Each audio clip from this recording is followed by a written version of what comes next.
And now, live from Level 5 Productions on the island of Milleronia, it's The Larry Miller Show.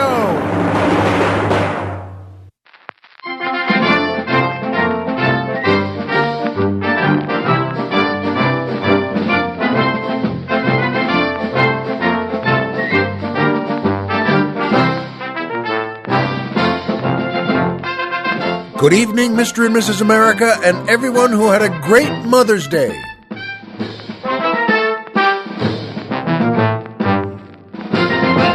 Hi, folks, and welcome back to the Larry Miller Show. I'm Larry Miller, but in a way, aren't we all?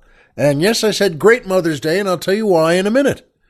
But boy, oh boy, and we are not on Milleronia today because of Mother's Day, but Colonel Jeff and I are here at stately Miller Manor, and we're in the studio here at Miller Manor, and everyone's happy. And Ozzy and Maggie, the doggies, are here in the studio with us as ever.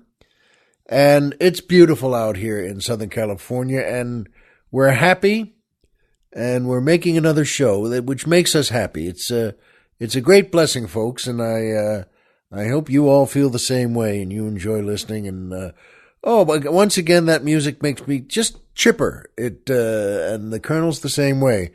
Of course, that's the Paul Robeson Orchestra and the Ava Gardner Dancers, featuring boy tenor George Carlin asking the musical question, when someone asks you a penny for your thoughts and you put your 2 cents in, what happens to the other penny?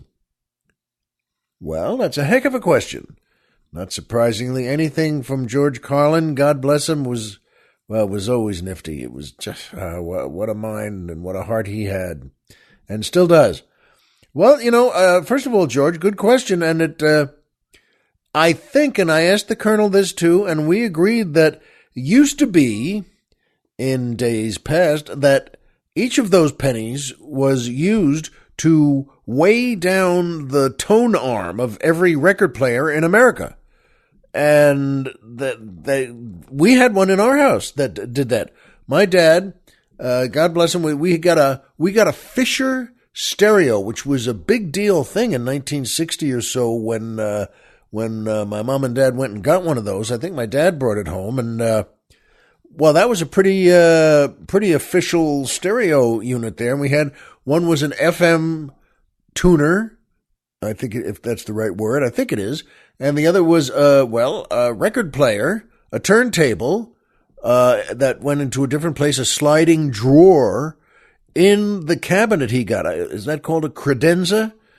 And, the only problem was, and he hooked that up with, Julie Fink from down the block, who was always along to help hook things up.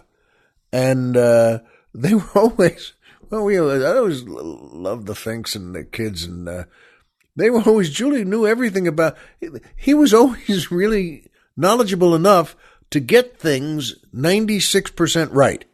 So they were now my dad didn't know how to do this and that, but on the turntable, they both hooked it up there, and the tone arm wouldn't go down on the record.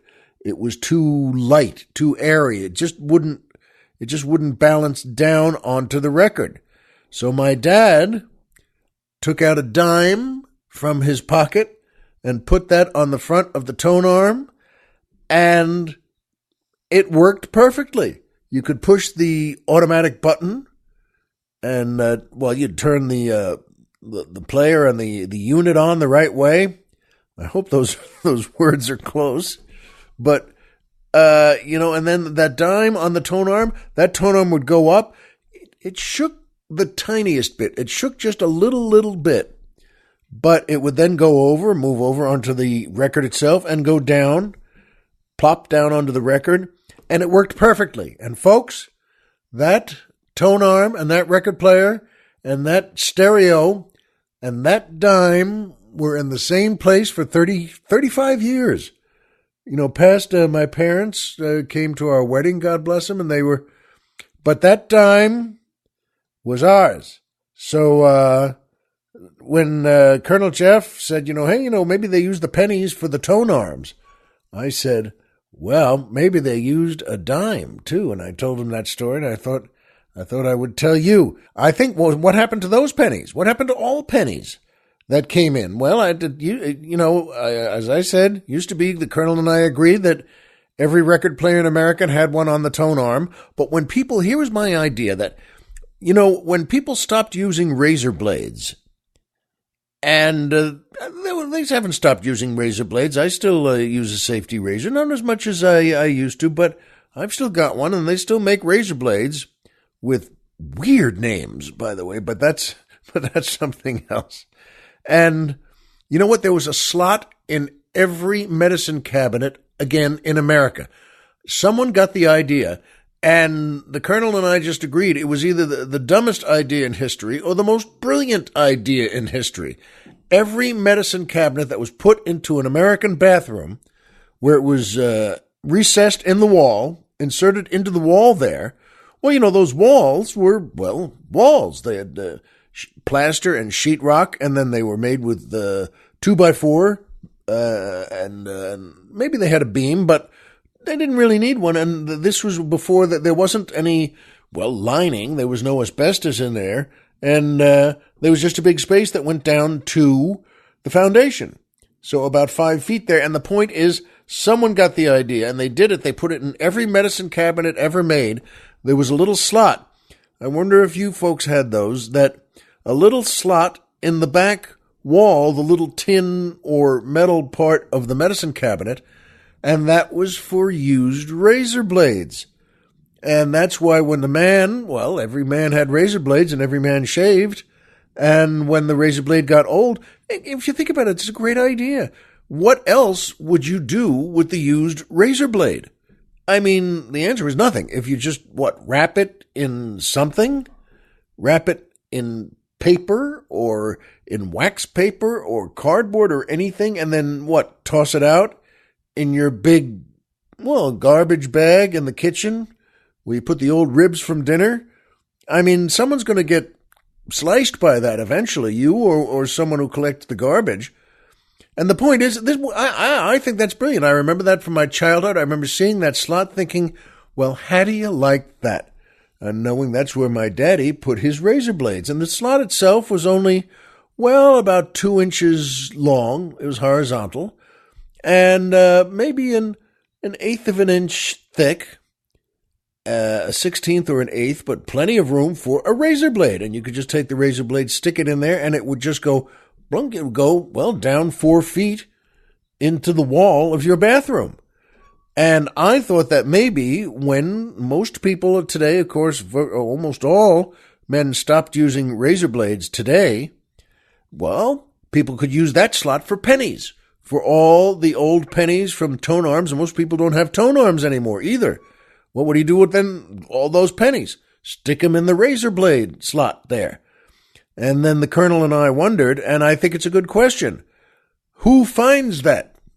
And, we thought, maybe that when every house is torn down in 1,000 years by the people of the future, and when our houses are all torn down, and they find in every house, a pile of razor blades and pennies, I think they have to look at each other, the people of the future, and I love saying that, but the people of the future have to look at each other and just say, that's why these guys lost. I mean, they couldn't hang on. What in the world would anyone want with saving razor blades and pennies? And I bet they all have beards, too. In any case, good question. Good Lord. George Carlin. God bless him. And good question. And a penny for your thoughts, and you put 2 cents in. What happens to the other penny? Eventually, they'll be found by the people of the future. And there was a reason, by the way, I put in Paul Robeson and Ava Gardner. And you'll know in just a little bit. And by the Larry Miller Store. That's right. Today, I'm talking to you about the Larry Miller Store. The Larry Miller Show store. It's open for business, and it features what the Colonel loves to call 3 soon-to-be classic T-shirt designs. And it's true, we're very proud of these. You know what? and take a look. What you do is you go to type in LarryMillerShow.com/store. That's not confusing, is it? So you go to LarryMillerShow.com/store. And that'll take you to the Larry Miller Show store. And, boy, I love these things. This thing is, we have the Larry Miller Drinking Society shirt, which features the famous LMDS logo, and our semi-secret slogan, Nominum Quid Geminus, which is Latin for, you call that a double? Which, let's be honest, I think we've all wanted to say to the stray publican here and there. You call that a double? That's a good T-shirt. Nominum Quid Geminus. And we have a new one now that says, Keep Calm and Larry on a T-shirt. I love those Keep Calm and Carry On, which is all true and real from England in World War II. And, well, they got pounded by the Nazis. And that's the truth of it. A lot of people got pounded by the Nazis, but those folks really gave it to England, and they destroyed everything they could, whether it was schools or buildings or houses or churches, anything at all. And, that was their slogan. Now, they put them up on posters for the English people, and they put them up all over all their cities. Keep calm and carry on. And I think that's, you know what? That's good. Churchill, as he would walk through everything that had just been bombed out, heard many, many times, Winston Churchill heard people would call out to him, give it them back, sir, which I think is a great thing to say. Give it them back, sir. And he would nod with his cigar. And they did. They gave it them back. But at any rate, though, that's why I just love, and we made this Keep Calm and Larry On shirt. And as we like saying here, it's not just a mantra for life. It's the motto sensation that's sweeping the nation. And you got to wink when you say that. But you know what? I like that slogan. That was Colonel Jeff's too. And the motto sensation that's sweeping the nation. It's hard to say that without giggling, which in a good sense. I mean, because it's just fun to say. And finally, though, show how tough you are. And let's be honest, that's what we all want, to show how tough we are. There's the brand new, and this one, this T-shirt says, I survived volcano number 2, and all I got was this lousy T-shirt. And, boy, I like that one, too. All of these shirts, by the way, are printed on demand, which is a good word for anything that has my name on it. So you can choose from, there's a variety of colors, and they're available in both gentlemen's and ladies' cut T-shirts. And it's a pleasure to be able to say 2 words like that. Gentlemen and ladies. Ladies and gentlemen. Folks, like it or not, that's you and me. So what you do is you go to the, remember, LarryMillerShow.com/store. And once again, that's LarryMillerShow.com/store. And that brings me to my favorite part of the show, the joke of the week. Boy, that's making me giggle too. I guess I'm a giggler. At any rate, folks, this is a good one, and Colonel Jeff and I both like it. Fellow walks into a bar. It's just great how many jokes start that way, by the way. I love that start. And it just shows you that's the common turf across America for, about the last 100 or 200 years. Man, I guess that even in revolutionary times, people would tell a story. Man walks into a pub. At any rate, so that's how the joke starts.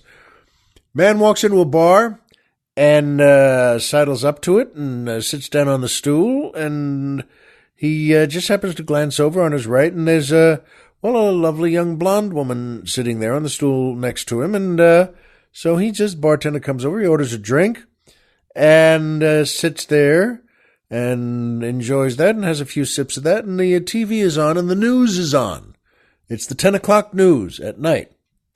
And there's an item on there that, a fella today just went up to a building and he threatened to kill himself. He threatened to jump off the building. And he threatened to commit suicide. And the man at the bar just says, boy, he just leans over, turns to the blonde woman next to him and says, boy, that's a tough thing too. I bet he jumps too. And the woman next to him says, no, I'm going to have to disagree with you there. I don't think he's going to jump at all. And the man says, well, that sounds like something we should bet on. I say he jumps and you say he doesn't jump. She says, that's right. And he takes out a $20 bill and slaps it down on the bar. And she just looks at him and she takes out a $20 bill and slaps it down on the bar. And then they go back to watching the show to see what happens here. Well, sure enough, terrible thing. The news anchor says, and it turns out the guy did jump and he died. He killed himself. And the man and the blonde say, well, how do you like that? And the blonde pushes the 220s over to him, and she says, well, you won. And he says, I got to be honest with you. I saw that item on the news earlier today before I came here, and I knew that he jumped. So I don't want to just take your money for that. And she says, well, I saw it too. I just didn't think he'd do it again. We like that. That's a good, silly joke. And as you know, our policy is here. I always say, you know what, folks? If you like that joke, please pass it along to your loved ones and your friends. And that brings me to my second favorite part of the show, the Poetry Corner.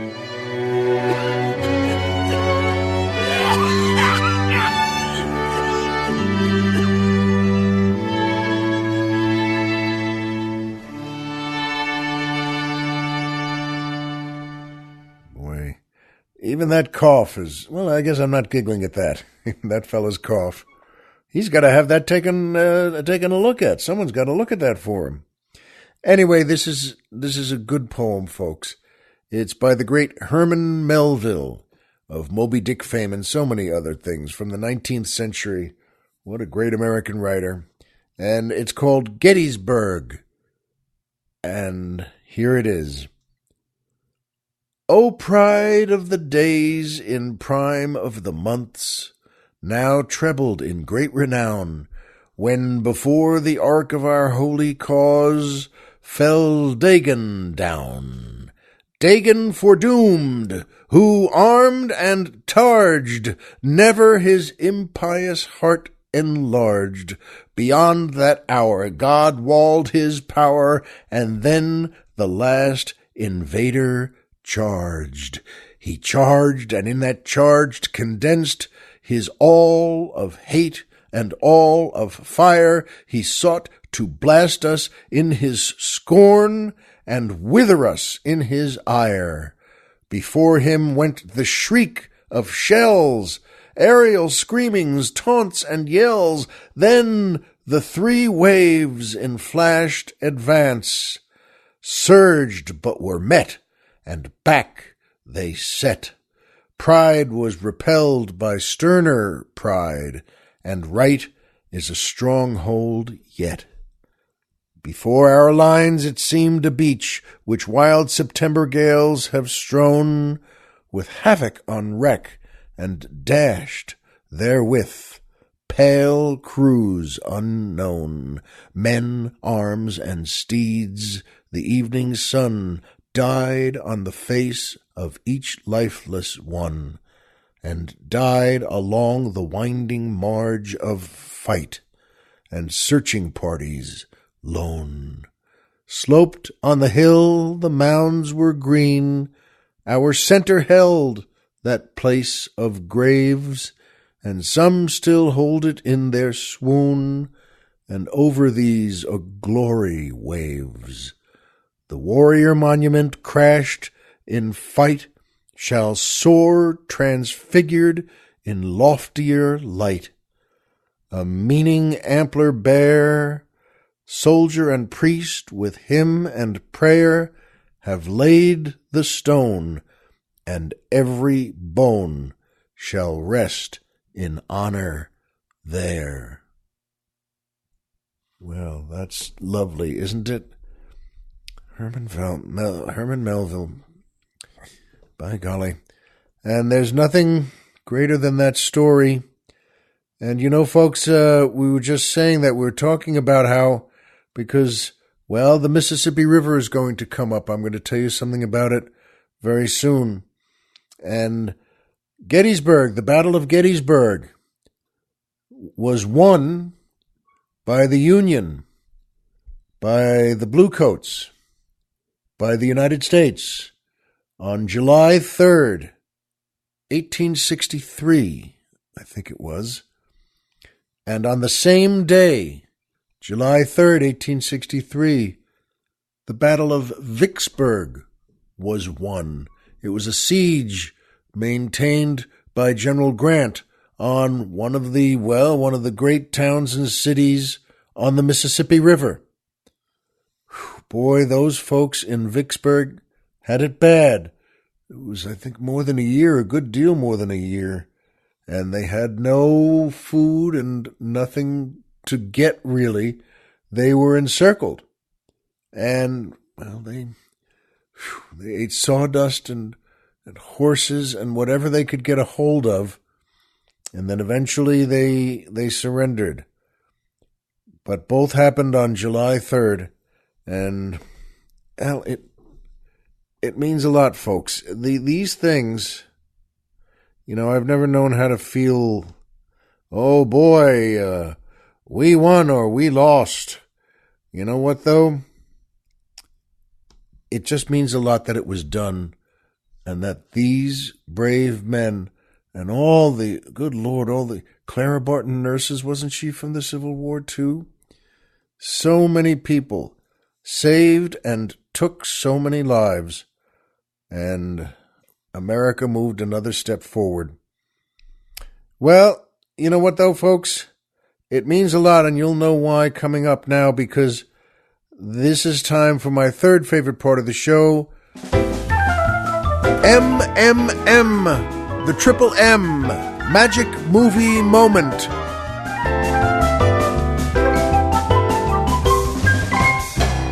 Well, folks, this is a great one for today that I'd seen before, but, it's been a long time, and I saw it over the weekend.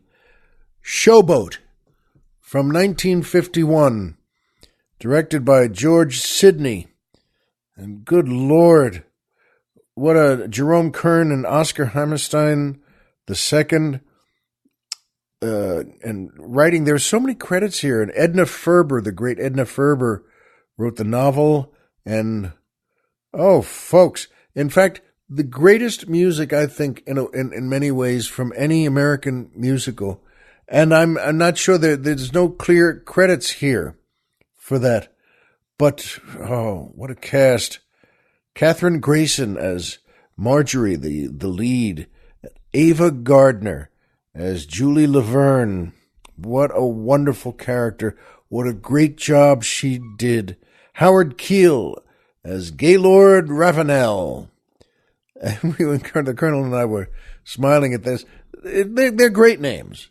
A little on the knuckleheaded side sometimes, in musicals, but that's all right. Gaylord Ravenel, and he was a gambler, and he fell in love with Katherine Grayson, who played the daughter of Captain Andy Hawks. Captain Andy Hawks was, played by the great Joe E. Brown in this movie. And, he was wonderful. They were all so good. And his wife in the movie was Agnes Moorehead, who you will know, from so many movies, and also from the TV show Bewitched. She played Samantha's mother. What a great actress. She said, "Well, Samantha, now, all I want you to know, darling, is that She was wonderful in that show. And Marge and Gower Champion. I don't know if you know those names, but they were some of the biggest dancers and, as musicians and singers, they were just great. And this is quite a thing, folks, this movie. See it, please, sometime. Showboat. And the reason it relates also to Vicksburg, it reminded me of things you and I really don't know that much. The Mississippi River through the 19th century, from the beginning to the end and into the 20th century, was filled with showboats. Now, it's not a word we hear anymore, but these were boats, large ones, ships, paddle wheels, and they were very nicely made, and they went up and down the Mississippi with shows. They would stop at every town like Natchez, everything along the Mississippi. They would stop and drop anchor and hook up at the dock there, and all the local folks would know. They'd advertise it beforehand. All the people who worked for the Showboat Company would make sure everyone in the town and the city knew that the showboat was coming, whatever the name of it was. And they had great colorful names for it, too. And these showboats would land, and people would come on from wherever they were, and they would, have dinner there, and they could dance and have a few drinks, and then they would see the show on the boat. And there were many entertainers who were there. It was very popular, and a good way to make a living there for a lot of the actors in 1850, 1880, 1890, 1910. They were very big then. And this show tells the story. It's just great. A gambler, a handsome gambler, that was Howard Keel.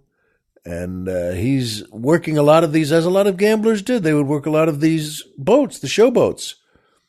And he fell in love with Katherine Grayson, who played, Magnolia Hawks, Joey Brown's daughter, Cap Mandy's daughter. And she fell in love with him too. And then, when his luck runs out a little, their relationship is troubled, and you should see the rest.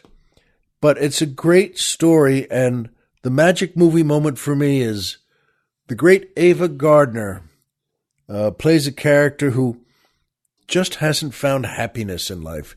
She's filled with a tugging sorrow at her heart, and she has a big drinking problem. Not a drinking problem, a big one. And she couldn't hold a job as the great singer she was. She herself, in that area there on the showboats, was a wonderful singer, but she couldn't hold jobs, and she was so unhappy, and all she hooked up with was men who were also unhappy and mistreated her, and they were big drinkers too.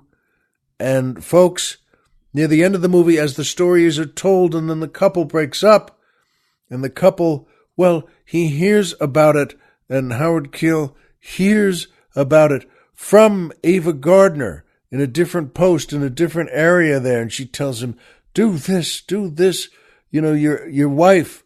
And they had separated, and he doesn't even know he has a daughter with her, and the wife has been raising the daughter, waiting for him, hoping against hope for him to come back to them. And Ava Gardner helps that. And folks, by the end of the movie, as the story is being told,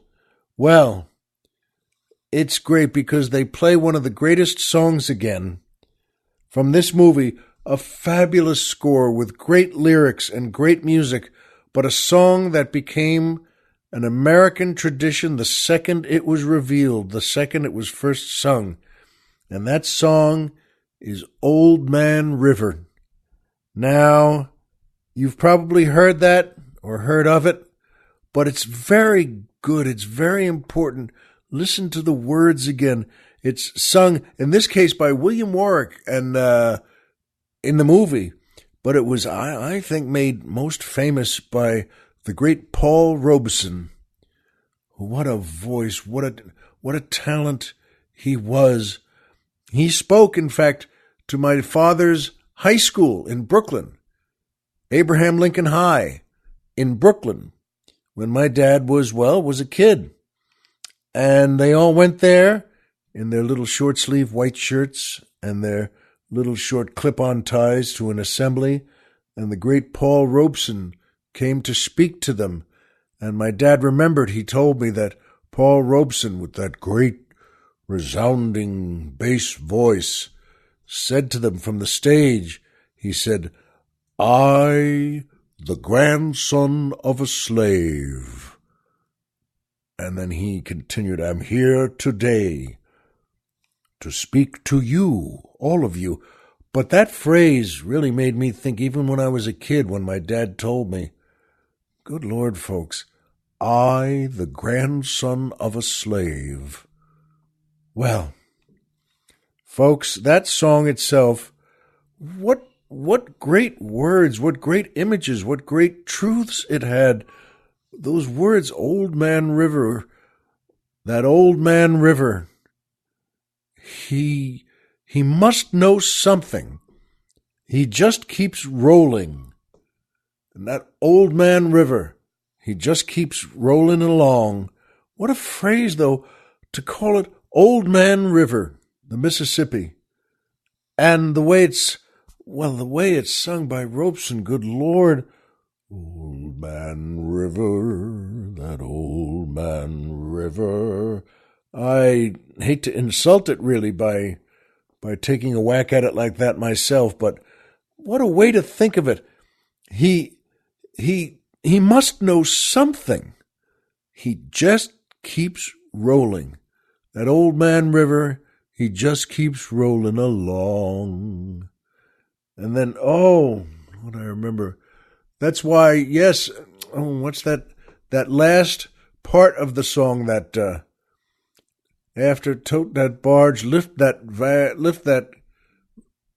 that barge, lift that rail, get a little drunk and you lands in jail. But I keep hoping. That last verse, I'm just weary and sick of trying. That sentiment is so deep, so wrenching, really.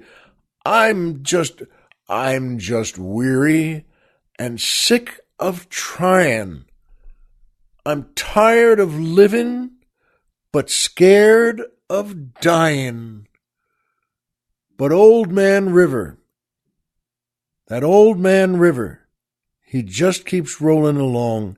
And they play that not only in the body of the movie, and it's so moving, and it became one of the greatest hits in American theater in the whole century. And I'll tell you what, though, folks, they play it again at the end when, yes, love conquers all, and Howard Keel and Katherine Grayson are find their affection again. Howard comes back to the dock there, and he meets his daughter and sees his wife again, and their love is instant. And then Joey Brown and Agnes Moorehead see that. Joey Brown and Agnes Moorehead see them. They see them hug. They're up at the top there, where the captain can call out his commands, and from the boat, and they smile too at each other. They rediscover their affection for each other. And then the magic movie moment for me, in this great movie, we cut to Ava Gardner as Julie Laverne, who's on the docks, and the show's over, and the showboat is pulling away to go to another city and play another show. But not with Ava Gardner. She hasn't been on the boat. Not for a while. It's not for her. She's too sad. But she watches these two that she brought back together hug and kiss and commit themselves to each other in that great joy of love. And Ava Gardner reflects that. She acts that so beautifully. Her eyes fill with tears, and she She almost smiles, though, because she knows that is something she will never have. And now, I was just saying to the Colonel before, what will happen to her? What will happen to Ava Gardner as the Showboat sails away and paddles itself away, and people commit themselves in love to each other? Well, not for Ava Gardner. She will go back to her bad drinking habit and the bad men who are attracted to her and do the same thing. And unless she gets very lucky or makes a great, great change in herself, she's waving goodbye to the Showboat and to her life with it. And folks, it's a beautiful movie, and made even more beautiful by Ava Gardner crying as it paddles away. Please see that. Please see this great movie. If you've never seen it, remember it was a huge Broadway hit. And I'll tell you what, as happy as you may be when you hear great music, when you hear Old Man River sung in that movie, well, you'll know what music is. Oh, how meaningful to know that. And you know what? It should be known that way. Because that's why Mother's Day is such an important day. We just had it, of course, and Father's Day is never the same. I'll tell you about that in a second, but boy, Mother's Day, a good mother deserves a good Mother's Day. And that's the simple truth of it. Fathers, frankly, and I'm a dad, no, fathers don't need another tie, is all I'm saying. And then I've gotten gifts from my kids, God bless them, as they grew up with a tie or a belt, and they're wonderful. And I love them, and I love the gifts too, but I love the kids who gave them to me. But the truth is, it's Mom who deserves a great day. I remember cooking for my mother on Mother's Day. I don't know about you, but my sister and I, every single year, we were going to cook for Mom. That's the gift. That was our big gift. We'd get other things too, but that was the big gift. On that Sunday morning on Mother's Day, we'd wake her up and early and shake her out of bed and just, Mom, hey, Mom, today's Happy Mother's Day. And by the way, right off the bat, the poor woman's finally sleeping. Leave her alone. I mean, that's just something I want to insert there. Just, she's asleep. Good Lord, let her be. She doesn't need you to shake her out of bed just to tell her don't get out of bed, because that was the thing. We'd shake, you'd say, Mom, Mom, Mom. And, you wake up mothers like that. The first thing, they might panic. They'd blink their eyes. But who's sick? Anybody sick? They don't know what's going on. No, Mom, today we cook for you. We're going to cook for you. We cook for you. You don't cook a thing. You don't have to. In fact, don't get out of bed. You stay in bed.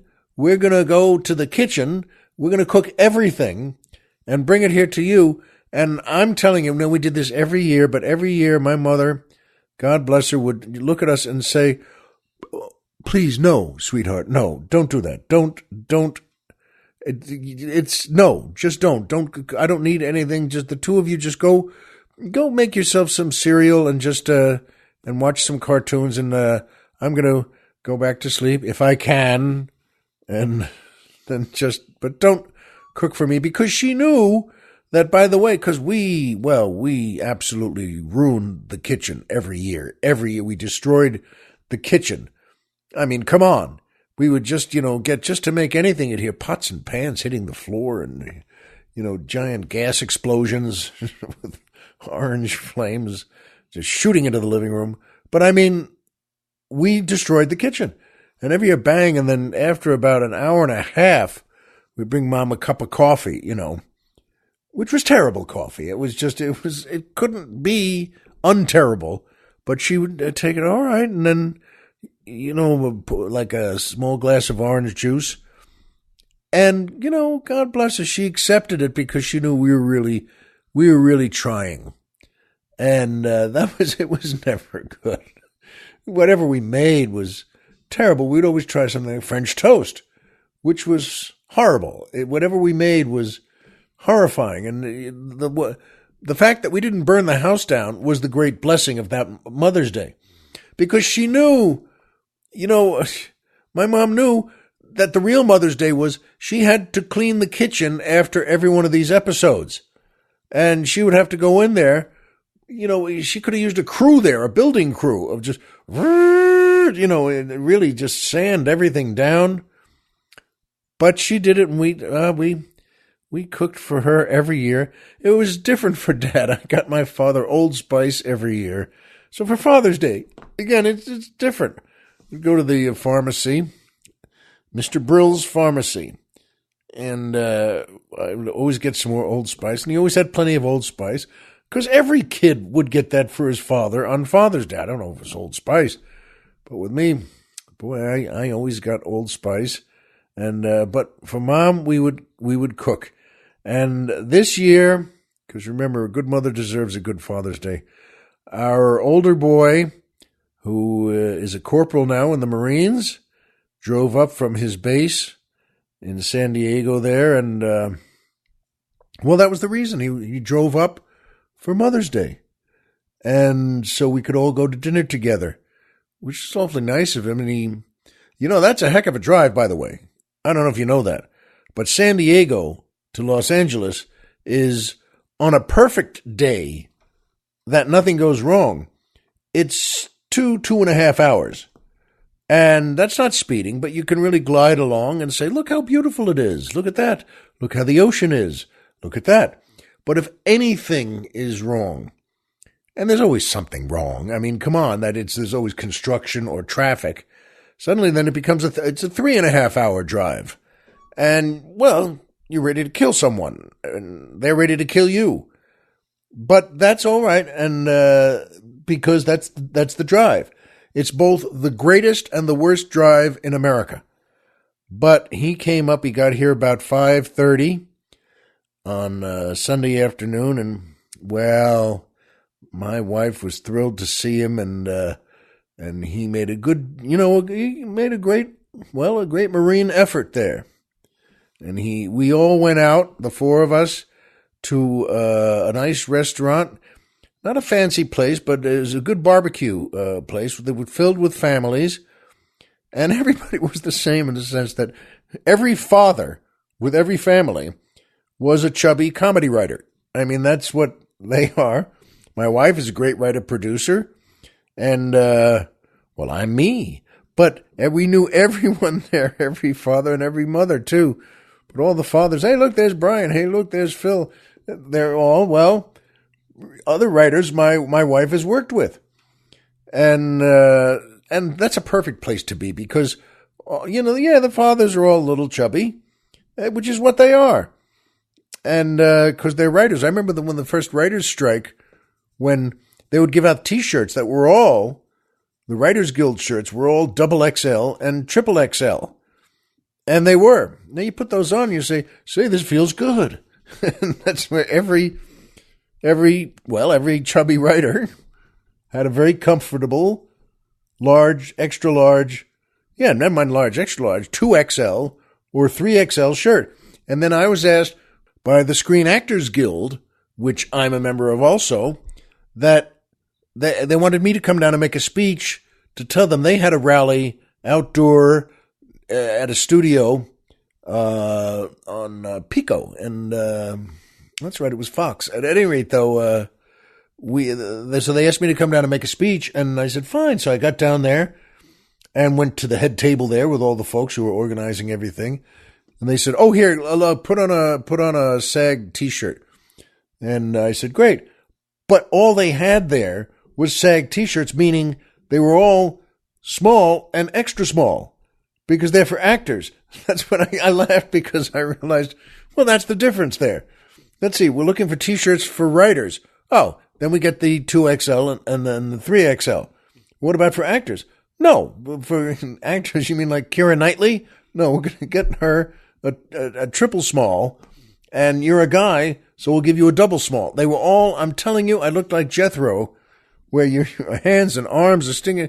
It's like wearing something in an asylum where they don't want you to riot anymore. But I put one of those on over the Writers Guild shirt, just silly, realizing that, actors get the skinny T-shirts because they are skinny. And writers get the fat T-shirts because, well, they're not skinny. And at any rate, though, we went to a nice restaurant with all sorts of writers in it. And they were all eating the thing we ate. Now, Mom, and she deserves it. She could get a fancier dish there, because it's Mother's Day. She could get something like a sliced London broil or a piece of fish or something. And she can relax. She can have a couple of drinks if she wants. And she did. She had a few drinks, and because she knew that I could drive back, or one of the kids was there. He could drive us back.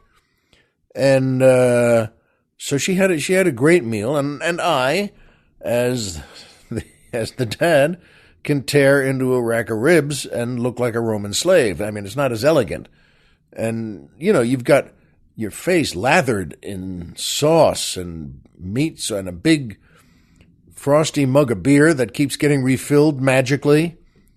And then you pay for the thing, and every father at the end of the meal kind of gets up, stretches, and waddles to the bathroom, to wash up. But, of course, he has to get on the chubby husband line because every other chubby husband is doing the same thing.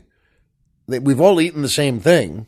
We've all had a rack of ribs and a plate of, do you want the beans? Yes, I want the beans. Bring me the beans. You want a salad on the side? No, this is not a place for salads. Who's going to eat a salad here? No, bring me the beans, please. And everything. And by the way, take everything and fry it. The whole table, just fry it. But it was delicious. It was fine. It was good. And so, and then you go home after you've washed up. And you go home and everybody gets to hug.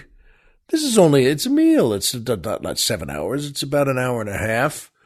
And you go home and we took a picture and a nice smiley shot of the four of us. And my wife put it on Facebook or something.